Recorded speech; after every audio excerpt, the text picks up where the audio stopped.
KGF movie में याद है रॉकी की माँ ने क्या कहा था? अगर तुम में हिम्मत हो कि 1000 लोग तुम्हारे पीछे खड़े हैं तो शायद तुम एक जंग जीत पाओगे, लेकिन अगर उन 1000 लोगों ने ये हिम्मत कर ली कि तुम उनके पीछे खड़े हो तो पूरी दुनिया जीत जाओगे। एक लाइन है जो बार बार अंदर से दिल दहला देती है कि पैदा हुआ था राज करने के लिए, लेकिन आज गुलाम बनकर ही रह गया हूँ। देख मेरे भाई, जब तक तू जंगल का शेर नहीं बन जाता कोई तेरे से नहीं डरेगा। तुझको शेर बनना ही पड़ेगा। ताकतवर लोग ही इस दुनिया में राज करते हैं। जो कमजोर होते हैं वो हमेशा या तो मर जाते हैं या फिर मजबूरी में जीते हैं। पूरे धरती पर एक अकेला जिंदा प्राणी शेर ही है जो साला अपनी धाक से, अपनी दहाड़ से, अपने गुरूर और अपने फितूर से पूरे जंगल को झुका देता है। पता है ऐसा क्यों? क्योंकि वो अकेला 100 के बराबर होता है। ताकत होना ठीक है, हिम्मत होना भी ठीक है, तेज दिमाग और तीखी चाल होना भी सही है, लेकिन क्या इन सब से कोई राजा बनता है? शायद नहीं। क्या इनसे कोई मॉन्स्टर बनता है? बिल्कुल भी नहीं। क्योंकि अगर ऐसा होता तो हाथी और दरियाई घोड़ा जंगल पर राज करते। अगर ऐसा होता तो नेवला और जंगली कुत्ते भी जंगल घेरने की हिम्मत करते। अगर ऐसा होता तो लोमड़ी और चीता भी शेर के बाप होते। ऐसा नहीं है।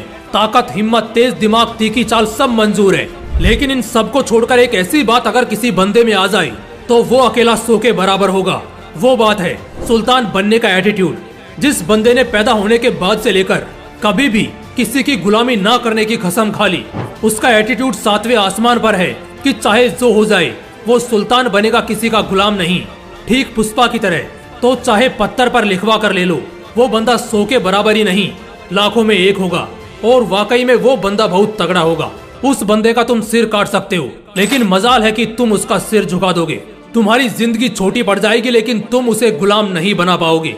ऐसा नहीं कि सिर्फ फिल्मों में हमने ऐसे लोगों को देखा है जो अकेले 100 के बराबर हों। छत्रपति संभाजी महाराज, महाराणा प्रताप, पृथ्वीराज चौहान, भगत सिंह, रविंद्र कौशिक, ऐसे बहुत शेरों को हमने देखा है जिनका नाम सुनकर ही सामने का झुंड थर थर कांपने लगता था। यही मैं तुम्हें बताना चाहता हूँ, खासकर ये बताना चाहता हूँ कि तुम अकेले 100 के बराबर बन सकते हो। इस दुनिया में बहुत से ऐसे लोग हैं जो एक पूरा गाँव संभालते हैं, जिला संभालते हैं, देश संभालते हैं, पूरा फेडरेशन और एडमिनिस्ट्रेशन संभालते हैं। यानी वो एक साथ हजारों लाखों लोगों को अपने कंट्रोल में रखते हैं। क्या लगता है उनके अंदर कोई अद्भुत ताकत या कोई वरदान मिला है उन्हें? नहीं मेरे भाई, बस क्योंकि वो अकेले चलने से नहीं डरते, अकेले लड़ने से पीछे नहीं हटते। जिस तरह एक शेर हर हालत में एक शेर ही होता है, भले ही उसको 10-20 जंगली कुत्तों ने घेर लिया हो, मगर फिर भी वो अपना वजूद नहीं छोड़ता। और अगर मौत से भी बढ़कर तुम्हारा वो इंडिपेंडेंट एटीट्यूड हो गया ना, तो उस दिन तुम 100 के बराबर हो जाओगे, एक मॉन्स्टर हो जाओगे।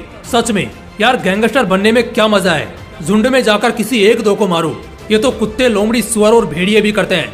मजा तो मॉन्स्टर बनने में है जो अकेला पूरे झुंड को मारे, अकेले पूरे गैंग से निपटे। हाँ पता है, एकदम से इतना जिगर, इतनी ताकत नहीं आएगी, लेकिन एक बार निपट कर तो देखो, अंदर से शेरों वाली फीलिंग आएगी और फिर साला जिंदगी का हर आखिरी डर भी मर जाएगा। अब तक तो बेशक तुम्हारे दिल में वो आग लग चुकी होगी जो तुम सोच कर आए थे, लेकिन इतना काफी नहीं है। एक आदमी अकेले 100 के बराबर होगा। बस अगले कुछ मिनट नजरें गड़ाए रखना। 3 ताकतवर नीतियां बताऊंगा, दिमाग में उतार लो, साला किसी का बाप भी नहीं झुका पाएगा। पहली नीति, जिंदगी के सिद्धांत साफ रखो, ना किसी को छेड़ो, और अगर कोई तुम्हें छेड़े तो उसे हर हाल में ना छोड़ो। कभी किसी के साथ गलत मत करो, अपने हिसाब से जिंदगी जियो। बच्चे, बुजुर्ग और औरतों की इज्जत करो, और कोई भी ऐसा काम मत करो जिससे कल शर्मिंदा होना पड़े, सिर झुक जाए। ऐसे कुछ और सिद्धांत बनाओ और बस फिर चाहे जान जाए, लेकिन हर हाल में इनसे मन मत हटाना। जो इंसान सिद्धांतों के साथ अपनी जिंदगी नहीं जीता, उसकी दूसरे तो क्या, खुद अपने भी इज्जत नहीं करते। उसकी जिंदगी कटी पतंग की तरह होती है। किस दिशा में जाएगी कोई नहीं जानता, लेकिन आखिर में कचरे में ही मिलेगी, ये सब जानते हैं। दूसरी नीति, कुत्तों की संगत छोड़ो। अगर शेरों की बादशाह चाहते हो तो कुत्तों की संगत छोड़ो। अगर शेर का बच्चा भी कुत्तों के झुंड में बचपन से रहने लगेगा तो वो कभी नहीं धाड़ पाएगा, बल्कि सिर्फ भौंक कर ही रह जाएगा।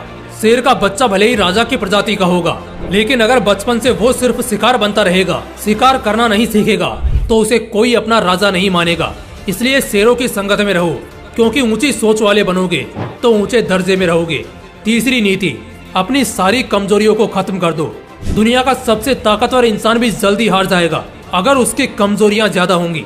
रावण जैसा त्रिलोकाधिपति भी महज एक बाण से हार गया, क्योंकि उसकी कमजोरी उसकी नाभि थी। इनफैक्ट इसके अलावा उसकी कोई कमजोरी थी ही नहीं। जिससे उसे हराया जा सके, मगर अपने घमंड और इस कमजोरी की वजह से वो मारा गया। याद रखना, तुम्हारी जितनी ज्यादा कमजोरियां होंगी तुम उतना ही हारोगे, कमजोर ही रहोगे और हमेशा गुलामी और समझौते में ही जिंदगी कटेगी। मॉन्स्टर बनना है, अकेले सो के बराबर होना है, तो अपनी हर कमजोरी को एक एक करके खत्म कर दो। दोस्तों, इस वीडियो के बाद मुझको नहीं लगता कोई भी अब बेचारा या किस्मत का मारा बनकर रहना चाहेगा। यहाँ से शेरों वाली जिंदगी जीनी है, सुल्तान बनकर मरना है। जब तक जिएंगे अपने दम पर जिएंगे, अकेले सो के बराबर बनेंगे। बस इस एटीट्यूड को दिल में बनाए रखो, बसाए रखो और आग लगाते रहो। अगर वीडियो अच्छा लगा तो इसे अपने दोस्तों के साथ जरूर शेयर करना। फिर मिलते हैं एक और नए मोटिवेशनल वीडियो के साथ। जय हिंद, जय श्री कृष्णा।